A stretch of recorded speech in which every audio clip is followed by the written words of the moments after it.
Okay, I'm a brain binge today with my nephew Chris Stahl, the engineer behind the magic here. We've been working on a personal project, an old phonograph, an antique phonograph from the 1920s? Yeah, 1923 Brunswick phonograph. Yeah, and we're well, with Chris's ideas to upgrade it. Retrofit if you must. Yeah, repurpose possibly one could say. Now, this particular phonograph had a lot of bad veneer. So we've been stripping off the finish and taking it back to bare wood and replacing some of the veneer. Now, I replaced the top on this yesterday, the veneer. And today I'm going to do the side, and I'm going to show you a quick and easy way to properly put on new veneer. And I'll even explain how you take off the old veneer. Right, Chris? Yeah. You ready to do this? Yeah, let's go for it. All right. I placed the phonograph up on the work table. There's some carpet on the surface. Now I've already removed the veneer from this side.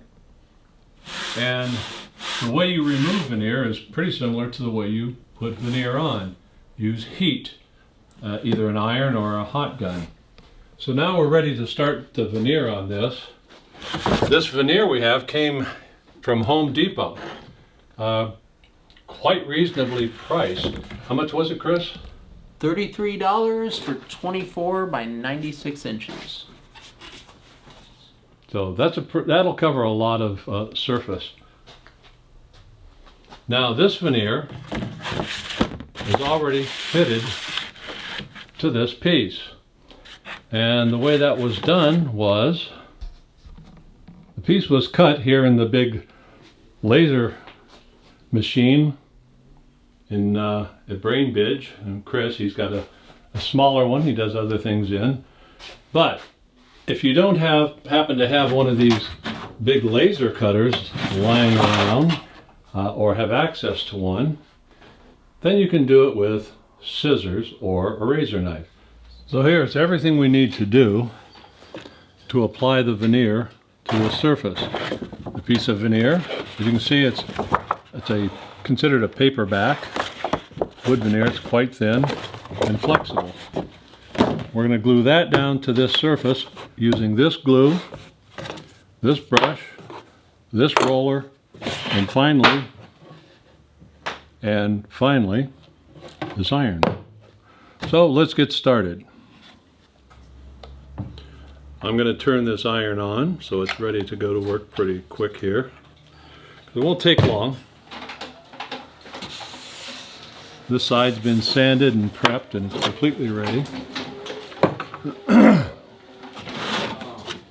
So the first thing we're going to do is pour a massive amount of glue on this surface. Spread it around a little bit. Looks more massive than it is. That should be plenty.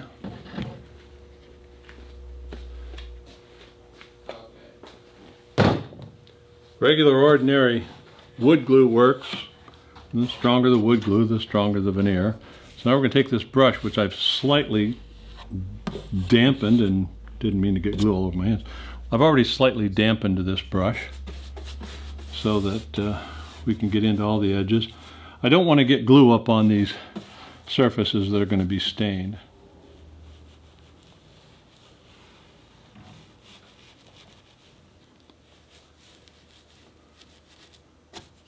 Now anywhere the glue gets on the edges here, I'm going to come back and wipe that off.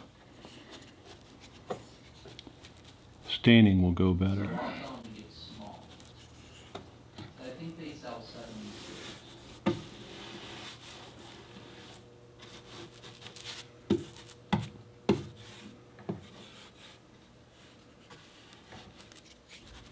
I want to get in all these corners. You don't want the veneer lifting at all.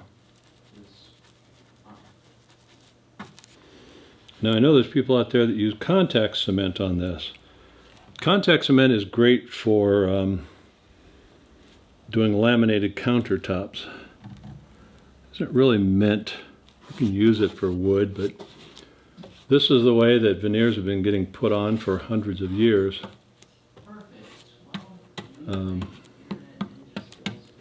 When I was younger, I worked for these old world masters. We not only restored classic paintings from the late 1800s and early 1900s, but valuable antiques from the same period, from the late 1800s to the early 1900s. So I learned as an apprentice in the shop to do all of this work.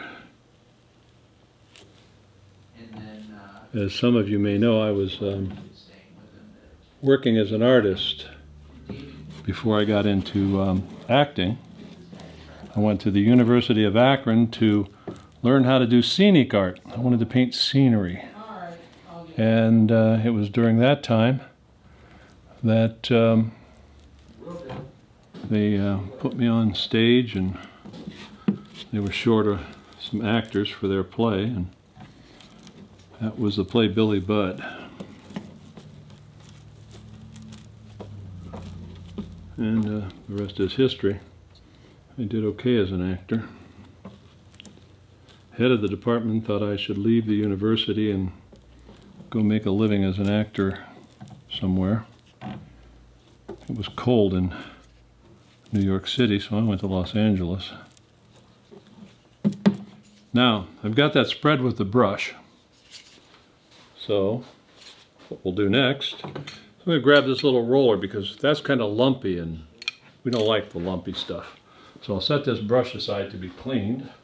So now I'm going to take this roller, any little stuff we find like this we want to take out. Always a good idea to have a rag handy.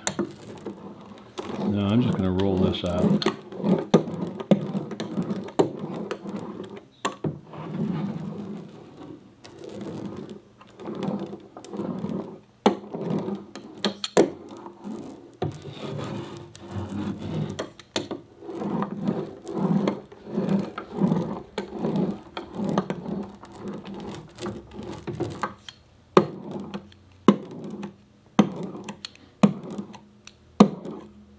A little heavy over there, so I'm working it over to this side where I could use a little more.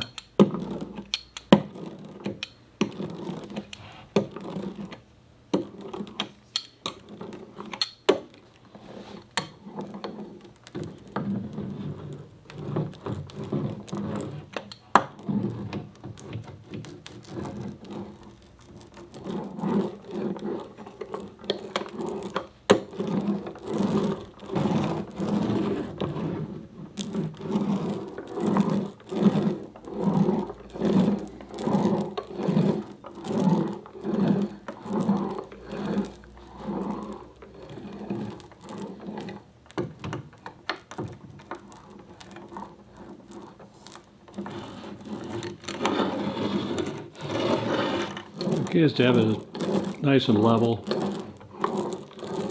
I'm going to build up too much in any one spot. And for this bottom edge, I'm going to hand cut that after everything's dry.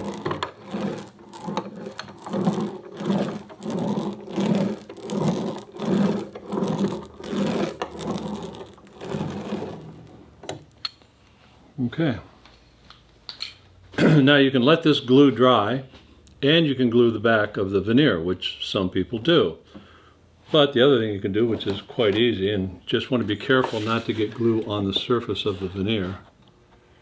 Set the veneer in place.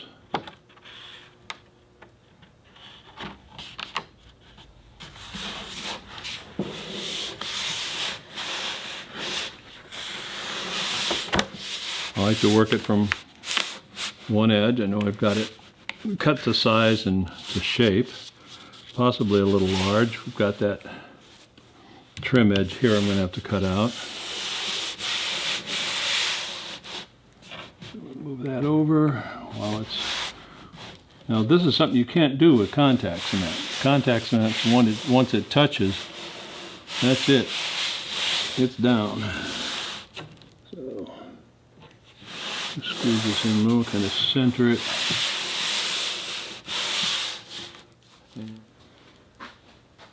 Forgot to mention this tool. Comes in handy all the time. You can see this one's had a lot of wear.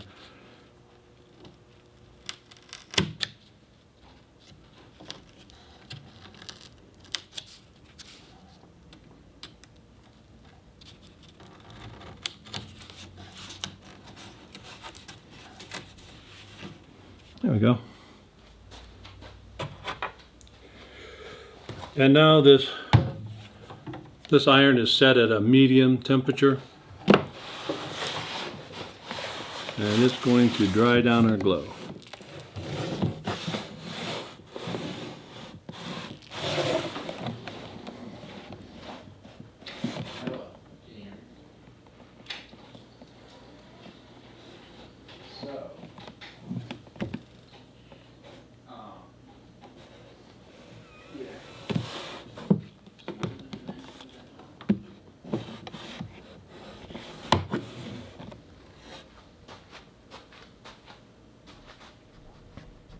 And there's the final veneer.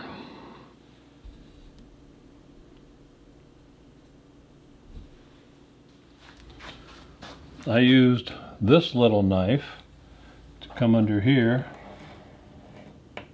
from the back side and cut out this edge along here